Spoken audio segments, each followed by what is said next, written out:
Chimaev just appears to be one of these guys that's red hot right now, that is in the media, that he is all over the place, and that nobody wants to compete with. So, okay, hold that thought, insert Neil Magny. Now, Chimaev came out with a couple of clues for us. He said, he said, first off, I'm 2 fights away from a championship fight. You can argue that that's not what this is right now. He says, I'm 2 wins away from a championship fight. He says, my next fight will be either a co-main event or a main event, and the date of that fight will be December 19th. Okay. We have a few clues and a few pieces of the puzzle. Let's say that it's Neil Magny. I am saying it's Neil Magny because nobody has said yes to Chimaev except for Neil Magny.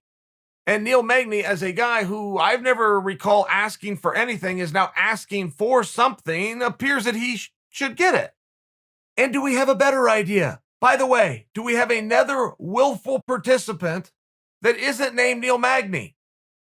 Let's now say that it's Magny. I would be interested, to Chimaev's point, if that was a main event or a co-main event, because if you're going to go to championship fights, and I can't think of anybody who has done a championship fight without at least main eventing a previous show, relevance being 25 minutes.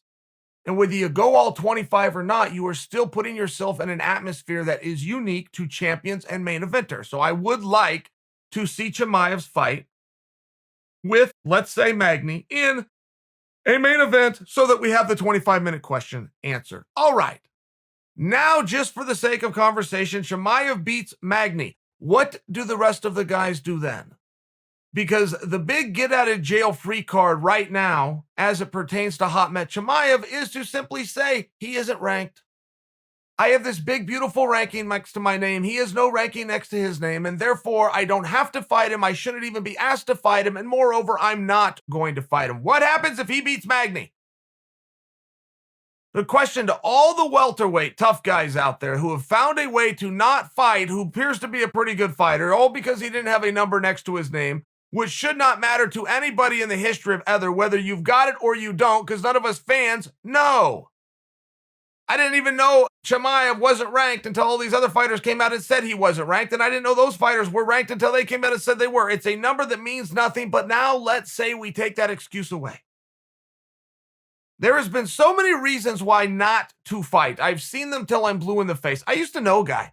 I'll leave his name out of it. Very good fighter. He was ahead of the curve on fighting. He was off doing something called pancration, which pancration, in all fairness, is the sport that today we call mixed martial arts. It even used to be in the Olympic Games. They, for a reason unknown, took a sport and a name of a sport, which is pancration, and gave it a new name, which is mixed martial arts. But this guy that I'm talking about knew how to do that. He actually owned his own gym, and he was running schools. He was just a very talented guy. He knew the punches and the kicks and the wrestling and the submissions. He's never had a fight. And the way that he stayed this tough guy to never have a fight is he just always priced himself out of it. I'll fight absolutely anybody. Here is my price tag. And at that time, it was $100,000, but the year was 1997. Nobody got $100,000 to do anything in the world of the mixed martial arts, particularly a guy that had a 0-0 record, and he just kept that. And then as the sport started to catch up to his money, he just moved the number. He would still fight anybody at any time, no questions asked, as long as it was $500,000. He just found a way to not have to do something by keep on moving that number. Now, why I am telling you the story of a friend of mine, you guys know that same guy. You knew the same guy who swore he was so good at something, but he had to be bribed in a way to come out and prove it, and he made sure that his demand of the bribe was more than anybody could ever match as a way of not doing it. That right now is why nobody wants to dance with Chimaev. They have decided that his ranking and his number, which non-existent, is not high enough. So let's say he beats Magny. I don't know what Magny's ranked, but neither do you guys, so I'm going to call it number 8, and nobody can prove me wrong because nobody knows what anybody's ranked. When Chimaev beats Magny, if he beats Magny, and he becomes the number 8 guy, do the 7 guys in front of him refuse to fight him because he's not ranked high enough? Because that's not the argument as it sits today.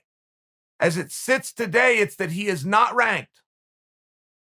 So I know there's going to be a ton of guys with a ton of excuses to not fight Chimaev when and if Chimaev beats Magny and then and only then gets this mythical number next to his name.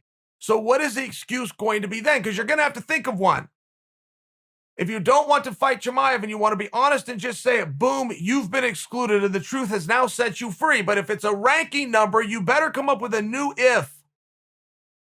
I will not fight him unless he is top 5, unless he's number 3. Whatever the excuse is, you're going to have to amend your excuse because he's about to be ranked. And I'm just curious, what is the new excuse going to be?